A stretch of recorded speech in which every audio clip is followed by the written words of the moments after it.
It's a great pleasure and honor to be speaking with you today about listening to those of us on the autism spectrum, us autistic individuals.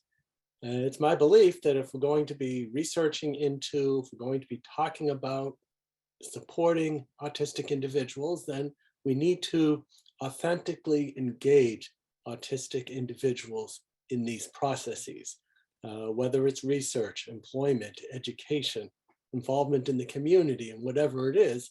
And it's great to see some of my, you might say, co-pilots in crime in making this happen. I see Brenna Maddox here, who has been doing some great work in authentically involving autistic individuals. I'm sure there's others here too who do the same. I just don't see them at this time. And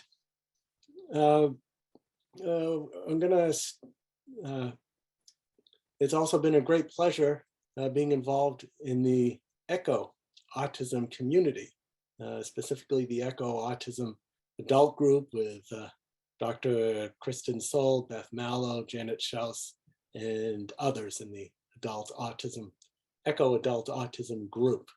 So let us begin with questions. And the first question I have is, what is the biggest misconception that people have about you as an autistic person? Paul will be the first person to answer, and I will answer for Paul because he is unable to be here today. That will be, Paul's answer will be followed by Haley, and then I will finish off this question and we move on to the second question. So what Paul has to say about question number one, what is one or some of the biggest misconceptions that people have about you as an autistic person? Here are Paul's words. I wish everybody knew I understood everything. Always cast aside doubts about the capabilities of the autistic person. Understand I am intelligent even though I don't speak. I have apraxia. This is a speech disorder that affects the ability to produce intelligible speech. I know what I want to say, but I can't say it clearly. I type to communicate, and I make important contributions. I also have dyspraxia. This affects the ability to do motor tasks automatically. This is not lacking understanding. Because I type slowly, I do need a lot of time to respond. It is candidly difficult for people to understand how long it takes to respond, for me to type to keep up with the thread of a conversation. I have a motor learning sensory-based difference that requires me to have an assistant. This person frees up my mind to access all I know and takes the interference from my body away. I would like less treatment as an autistic. Being a person comes first. My sensory differences can alter people's perceptions of me. It makes me self-conscious. I also lack the ability to show all the same facial expressions as neurotypicals, but feel the same emotions. Please know that I care and understand, even though my face may not show it. I do not have a lack in understanding social cues. My response to them will look different. It may be perceived as rude, but it is not intended to be. This is a key to understanding me and the many like me. What you see outwardly is not at all the same as what is happening on the inside. People need to and must make that distinction. Being included is important. Anxiety is incessant. I cope by a variety of methods. I exercise a lot, do yoga, breathe. I need, like many people, kind and caring people in my life. When my mind is absorbed, the anxiety abates. So thank you, Paul, for your contribution and insightful words. And we now move on to Haley. About what the biggest misconceptions of me are, I love what Paul said, especially, and I'm so glad that we have Paul's voice here today, even though I do wish he was feeling better. I think for me, some of the biggest misconceptions exist on the lines of gender. I think there's still this preconception out there about autistic people that we are primarily young boys, we are primarily children, and we're primarily white. I think it's very important to realize that autistic people exist at the intersections of everything. And something that happens, especially with women, and in my experience, is we mask a lot more, or at least the motivations are different. So we might not get diagnosed or things like that. I feel extremely privileged to have been identified with autism as a child because I was also, like Stephen, a late speaker and was a non-speaker for part of my childhood. And what happens is I still get people who say to me things like, you can't be autistic because you're a girl. And it's frustrating because I very much am. Funny story, actually. I just flew home from Kansas City yesterday, and my flight from Charlotte was delayed about 3 hours. And I was extremely stressed and trying not to melt down in the airport. And it was the most autistic I felt in public in a long time. And I realized I was unmasking because I couldn't handle it. I couldn't handle these routine changes. And nobody seemed to notice because I realized I must have it together enough. And the first thing I ended up doing is I found a rocking chair out in the atrium and I just sat there and rocked back and forth for about an hour because it calmed me down. And there's so many different ways that we adapt in the lives that we have as autistic people. And I'm always constantly adapting, it feels like, even if it's on the fly in an airport when your flight is delayed 2.5 hours. That I always say because it's exhausting. And I wish that people made more of an effort to understand that suppressing autistic traits or trying to perform socially acceptable behavior is something that I do a lot. And it makes people think, well, you can't have autism or that you're not autistic. And especially when we realize those motivations along gender and social norms and rules, it's really frustrating to say the least. And I wish that folks realize that sometimes things are hard for me and it doesn't mean that I'm not capable. I think there's this also misconception of you must not be able to do this and you have to follow this very specific timeline of when you can get things done. And I like to remind people that there's no real timeline on these things. I didn't learn how to pretty much tie my shoes or do any of that types of stuff until I was nearly almost a teenager. And yet there's things that I'm able to do very well that typical teenagers might not have been able to do, or things that I'm able to do at this point in my life just fine that other folks struggle with. So I wish that we spent more time realizing that autistic people are people and that we exist at all forms of being, all places in society. I think that's kind of just a quick answer on that. All right, thank you. Thank you very much, Haley. Very insightful answer. A lot of things that relate to my experiences as well. And I think, and I'm also familiar with very familiar with those rocking chairs in the Charlotte airport. I've made good use of them as well. See, it's not just me then that knows that it's basically looking for the sensory seeking stuff. Oh yeah, definitely. I'm always looking for sensory seeking, sensory regulating stuff wherever I am. I spend a lot of time, or at least when there isn't a pandemic, I spend a lot of time in airports, waiting for flights and dealing with changed schedules. So the biggest thing to me is doing what we can to tear down preconceived notions of what autism is and putting us in boxes and making assumptions, as Haley mentioned, and as Paul also mentioned, that we either can do certain things, can't do certain things, have to do them at a certain time. And I think the best way to put it is that autism is not necessarily a disordered way of being, ASD, autism spectrum disorder, but it's a different way of being, autism spectrum difference. And we just do things differently. And if more people were aware of that, that would be very, very helpful. And also assumptions about whether we have a sense of humor or not. And understanding other people's emotions. There is this misconception that autistic people don't perceive others' emotions, but from what I know from my own experiences and those of others, we may perceive others' emotions even more strongly than the typical population.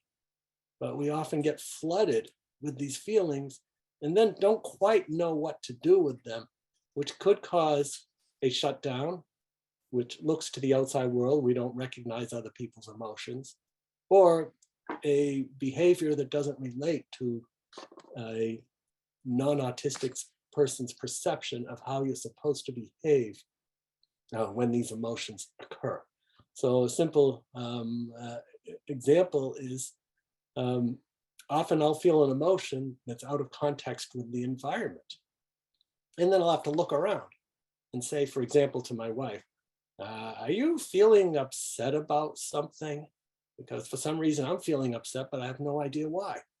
And then I'll suddenly find out that she is upset. And it may have nothing to do with me. It may have had something to do with her work or something else. And once I find that out, I can be just as upset for her and be with her as any other person. So it's this cognitive two-step that so many of us have to take when it comes to empathy. And if more people could realize that, I think that would be very helpful. And perhaps the biggest thing to keep in mind is that autism is an expression of the diversity of the human gene pool. We're just as human as everybody else, and perhaps even more so, given our tendency to a widely varying skill set, a spiky profile it's often referred to, which means the things we're good at, we're incredibly good at. The things we have challenges in, well, sure, we may need a good amount of support. That is autism. And the more we can work with this as opposed to against it, working with our strengths as opposed to trying to make autistic people poor imitations of non-autistic people, the better off we'll be. So the three of us just represent a small part of the autistic community who eagerly look forward to working with you, all of you, to make lives better for autistic people as the rule rather than the exception. So now we move on to question number 2. Paul will answer first, or I'll answer on Paul's behalf, I should say, or give Paul's answer on his behalf. Then I will come in second, and Haley will finish us off with this question. And this question is, what are the most important things that people can do to support you as an autistic person? And now I will read Paul's response. Communication is the basis for connection. For all autistics, like everyone else. Include me in the conversation in spite of sensory expressions, making sensory differences unstigmatized. Understand that sensory experiences are so enjoyable, but also can be overwhelming. I am lacking in inhibition and find certain things personally distracting, like staples. I find them naturally shiny and like to look at them and move them in my fingers. I have an overwhelming desire and compulsion to get them. So what that means is that if Paul is presenting in a class, for example, say as a guest presenter in my class, he would notice whether students' papers are stapled together. He'd walk over to those papers, and he wouldn't have a meltdown, but he'd pull out the staples and take them back to his desk. I have an overwhelming desire and compulsion to get them. Thus, I need insight into creating an environment that is clear of my major distractions to feel calm and focused. Another strong sensory experience is smell. I'm very attracted to really common smells, and that can be really enjoyable, but can lead to feeling overwhelmed and controlled by the need to smell it, like coffee. You can make small talk, same as with verbal people, even if it seems I'm not listening. It is meaningful to make cool comments like average people about simple things like cars and music. People can act normal, overlooking my sensory expressions. Being included is important, making a meaningful effort to make me one of the group. Making new friends makes hearing my voice possible. Having a calm demeanor helps. So thank you, Paul, for more of your insightful words. And I am next for this question. What is the most important thing that people can do to support you as an autistic person? And I think the most important thing is that people see me as a person. I'm a person just like you. I have strengths, I have challenges, I have preferences, I have dislikes, just like Paul. I think one of the main differences, though, is the intensity, the extreme. And that, again, speaks to the widely varying skill set that autistic people have. So as Paul mentioned, there are some smells that he really likes and he really seeks, and others that just drive him out of his mind. So speaking of sensory experiences, an example I have is my wife is a musician. She plays the harp. She practices a lot at home, but the sound is lovely. When she does practice, she uses a wind-up alarm clock to time her practice sessions. It's one of those fold-up travel alarm clocks. And that's all well and good. But the problem is that she leaves the blasted thing out on the table when she is done. And there it is, ticking away, drawing all of my attention and making it so I can't focus on anything else. So what I will do, I'll come into the room, fold the thing up and stuff it under a chair cushion. Then sometime later, my wife comes home and she's kind of upset, storming about the house, demanding to know, where is this clock? I need this clock. Well, it's under the chair cushion. Doesn't everybody put their ticking alarm clocks under there so they don't have to hear them? So anyways, we just kind of have a laugh about it. And she understands my different sensory and other needs. And that's really what it's about. Understanding the person as an individual, I think, is the most important thing that people can do to help support me as an autistic person. I'm a bit of a frog today because I'm recovering from COVID, so you'll get more coughs and frog-like voices than usual from me. All right, we're on to Haley. Please take care of yourself, Stephen. I know that we have this tendency, especially during April, to overwork ourselves. And if you're recovering, please take care of yourself. I just wanted to throw that out there. All right, well, thanks. I know. Don't forget your autistic month this April. Yes, and you were talking about how we feel other people's feelings and emotions and everything. Like, I am immediately going into that I am worried about you mode. So, yep, very true. And that also goes to really bust everything that we say about how autistic people don't have empathy. We do. Thank you. We feel all the things. I know I feel a lot of things. And kind of circling us back onto what I wish people can do as well, being more supportive. I always say, and I got this from Cassian Azumazu as well, as this idea of meeting us halfway, that in their blog post, Cassian wrote, what does it mean for someone to meet us halfway? That we're making all of this effort to blend into neurotypical society, right? We're making all of this effort, and folks don't often know how they can be supportive or what meeting us halfway, so we're not giving 95% and people are begrudgingly giving their 5% and saying we're not doing enough. And I like to look at this because I live in Miami, Florida, which is a primarily bilingual city. And oftentimes there's a language barrier for many of us who are solely English speakers. And more often than not, somebody will apologize to me and say, I'm so sorry, my English is limited, because they mostly speak Spanish. And instead of sitting there and thinking, well, this person needs to learn better English, imagine if we just reframe this. And this is what I do every single time someone says that. I say, I'm sorry, I don't know more Spanish. And I feel it should be the same way when it comes to supporting autistic people. and interacted with us in our friendships and everything else as well, is instead of saying, well, you need to learn more neurotypical mannerisms, it's, well, maybe we need to understand more about how autistics operate and communicate. Something else that I wish people understood in how to support me is that I need different support in different areas of my life. I think that what I need at work is very different than what I need at home.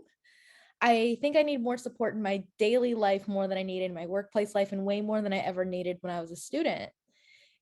That's something that really throws people for a loop, because a lot, and even when I was younger, a lot of the times I did need support was often brushed off by, well, you have good grades, therefore you probably don't need support. And how other people will treat us, and this is something that happened to me especially in law school, is there was this assumption because I am autistic that I received all the accommodations. And in real life, I received none of the accommodations because disability services was very difficult to work with. And they wanted so much documentation. And there's all sorts of different access issues about that. Most of my documentation goes back to childhood. I wasn't going to get a brand new eval at 21 to say I'm still autistic when I've been autistic my entire life, because one, it's exhausting, two, it's expensive, and three, is it really necessary to prove I actually am still autistic? Because we don't really grow out of it. We just grow into it, and our needs change throughout the lifespan. I also think that folks don't know what to do when it comes to things that are overwhelming. So I know we were talking a lot about sensory experiences throughout today too. And something that I always recommend if you want to know how to support me in sensory experiences is, let's talk about it after something happens and when everyone is calm. When I am very overwhelmed, I sometimes lose the words, or I don't really want to think about how am I going to help you help me. I'm thinking about how am I going to be safe, because I don't feel like I'm always safe when something is just so overwhelming. And I know it felt weird talking about the airport a little bit earlier, but even like, how do I get out of this situation? Not like if a stranger came up to me and said, how can I help you? I probably would have just said, I don't know. And I knew I needed to get out of the situation, which is why I've made a beeline for a sensory experience, because I knew that would make me feel calm. I also think it's just destigmatizing so much of autistic culture and interaction. And I think we've been doing a much better job at normalizing some of that. Look at how even things like weighted blankets and fidget spinners and all sorts of different things have entered the mainstream. I wish that we could see more of that, and we really just do a better job of being empathetic and listening to people. One of the greatest things you could do, because as you, Stephen, so famously have said that if you've met one person on the spectrum, you've met one person. I think we need to ask each other and be more vulnerable and more open, and just say, how can I support you? Because what works for Stephen, what works for Paul might not work for me, and what works for me might not work for them, and it might not work for someone else either. So I always like to ask how you can support somebody if you can, and not just even autistic people, but all people. You don't know who might be unidentified, who might not be sharing that they have an autism diagnosis, or might think that they're self-diagnosed. You don't really know. But when we ask each other how we can support each other, I think it genuinely helps us all. All right, that's a great response, Haley. And I think one way to think about it is that what is good for autistic people tends to be good for everybody else. And when we think about making accommodations and adaptations for people on the spectrum, whether it's environmental, having to do with light, noise, wayfinding, whether it's more cognitive in nature and how we process information, and making information clear and understandable, it's also helpful to everybody else. And that really came true to me after I did some work with an employer, helping them, SAP to be specific, helping them understand their autistic employees. One of the supervisors commented that, all this work that I did in learning to understand and better communicate with my autistic employees actually has made me a better supervisor overall. So I think, just as Haley mentioned, we see weighted blankets moving into the mainstream, fidget spinners, others, rocking chairs in airports. These are all things that can be of great help. All right, moving on. Question number 3. Paul will answer first. followed by Haley, and then myself. If people want to befriend you, what should they do? And maybe what I'm wondering is whether Haley could be first, and then I'll try to get this frog out of my throat while she's responding, and then I'll follow up with Paul. Would that work for you, Haley? Fine with me. All right, well, there goes It, that hel- myth of needing to keep strict schedules it, and it not make also helps. changes. It also helps me because each time I've gotten towards the end, I'm like, wait, let me double check what the question was. Yeah, Because, okay, great. so it helps actually being first because then I remember exactly what the question is. So that is my own selfishness at the same time. All When we right, talk about well, adapting, I'm like, oh, it's because you know what happens when you are overwhelmed or you have been overwhelmed, that suddenly your executive functions and everything and your attention span and everything else somehow goes out the window and you feel that oh, you're apparently absolutely. autistic, because that's me today. But I digress. As far as how to be friends with me, treat me like a person. I know that sounds super obvious and probably like a, well, that's kind of a no-brainer, but presume competence no matter what, that I definitely understand what you're saying, what you're feeling. I love when people communicate directly with me because so often so much of friendship is kind of written between the lines and it's really complicated. I am someone who usually is pretty good at making friends because I love to talk to people. I feel like by nature of what I do for work, I get to be around human beings a lot, but I feel like I'm not very great at keeping friends or really building those friendships to be deeper. That's something that I've been trying to do a little bit better at. I also think that sometimes I struggle to realize that my friends need maintenance and things like that. You know how we have to like check on each other. We actually need to talk to each other more than just that random moment every couple months.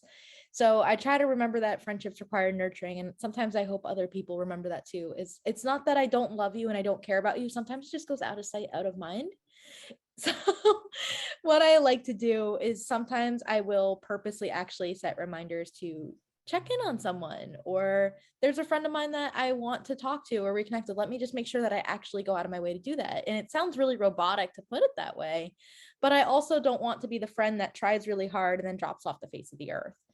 And I love when my friends actually reach out to me because so often it does feel like that we're making so much of the effort to make friends and that this issue falls on autistic people that we don't want friends, when really it's just so much effort to balance when our own lives are already complicated and hard enough just existing in a world that does have ableism and biases and so many other things that just make existing harder than sometimes it needs to be. And I do wish that more people were empathetic to what we go through, what we experience. And as far as being friends with me, just say hello, start a conversation. And I know a lot of folks that I meet are through work and also through events like the Symposium. So if that is how we are going to start our friendship or begin a friendship, I would hope that we get to know each other as human beings. A lot of people love to talk about work and stuff, but if you ask me about things that I'm excited about or that I enjoy, and we have a real basis of friendship, that's really important. I think also for our autistic youth, and if you're hoping to become friends with us and it's through a buddy program, because I know there's lots of buddy programs that are geared towards middle and high school age human beings and young people, please do it for the right reasons. I think there's also this issue that goes around where becoming friends with us looks like a good people thing. Become friends with us because you actually want to. I know that you, as a young person, or if you are a parent of a young person, your young people may need service hours, and getting them by befriending a person with a disability or an autistic peer might seem like an easy fix, but please actually be invested in those friendships. Don't just do it for the service hours or to feel like you're a good human being. It ends up reinforcing so many things that are wrong because there's so many different power differentials in those friendships. They're not always having authentic or good intentions. And I want us to be friends with people because we genuinely want to. I promise if you get to talk to me, and I'm pretty sure the same also goes for Paul and Steven, you figure out we're actually pretty cool and that we have a lot to share. And not only will you learn from us, but we'll also learn from you. And I think it really is that give and take. And you get to know me outside of work, you'll know that I am a lot like every other 20 something who sends their friends memes, and I play video games and I love watching trashy reality television, that a lot of things about me are very typical, quote unquote. And there's a lot of things about me that are different, and that's cool too. So let's make authentic friendships and let's make that effort and realize that we just need to be open with each other. If something's bothering you, something's bothering me, let's set those boundaries that we feel comfortable and safe talking about them. I think that friendships need to feel supportive and safe for everybody involved. And if you are trying to be friends with me and you're also a neurodivergent person, you know that the rules of communication are very different. You know that the way that we communicate with each other tends to be a little bit more open. It tends to just be a little bit more scattered, and it's just acceptable. So also, if you are neurodivergent and you're being friends with other autistic and neurodivergent people, realize that you don't have to keep trying to fit into the speaking a second language of neurotypical as much. And there's something really liberating and fun about that as well. We can probably talk about all sorts of things, but that's some stuff that I think would be really helpful to kick us off. All right, some very helpful advice from you, Haley. Thank you. Thank you very much. And we now move into to Paul's response. Freely accept me and my differences. Make collaborative ways possible. Know that looking at you when you speak bears no meaning. I can more easily listen. It makes me more comfortable standing and having a view of the room. People can learn to always direct what you are saying to me. People seem to believe that if you can't speak, you don't understand. People should understand that I am listening even when my body language seems like I am not. It makes me doubt being a dear friend seeing people reacting to my sensory and movement differences. Being a non-speaker makes me easily misperceived as not intelligent. It camouflages my desires for friends. I very much am wanting friendship and afraid of people rejecting me. Overlook the differences and make the time to know me. I want to make friends badly. People can greet me warmly, be calmly fun and relaxed, make real conversation. I have anxiety, have patience as I respond, meaning I'm anxious around new people. Learn that making lasting friendship really takes time. And I think Paul's words, they hold true for everyone. They're just basic tenets of being friends. And now from my point of view, people want to befriend me. Most of what Haley said, I had in mind as well.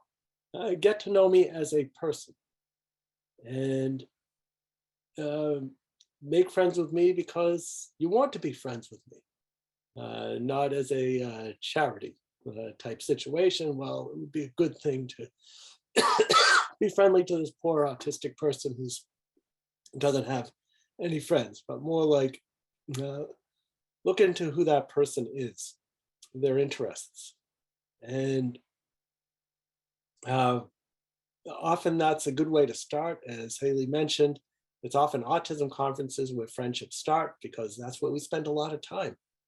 And it has that common interest, so we don't have that small talk to get by, but we can just go directly into the subject. And then as we get to know each other better, we talk about other things of interest, which often have nothing to do with autism. So it might be music or bicycles for me, or it might be something else for other people. So I think the most important thing is just be friends with us as you would be friends with anybody else. Some of my closest friends, not autistic, are friends with me just because we have common interests and common beliefs. And also there's a number of autistic people who fit within the same, might say the same criteria. So as we consider the questions that we looked at today, addressing the biggest misconceptions that people have about us as autistic people, what are the most important things people can do to support us as autistic individuals, and how can you best befriend an autistic person. There's been some great insight from Paul, from Haley. Hopefully I've thrown in some useful tips as well. And it's, again, been great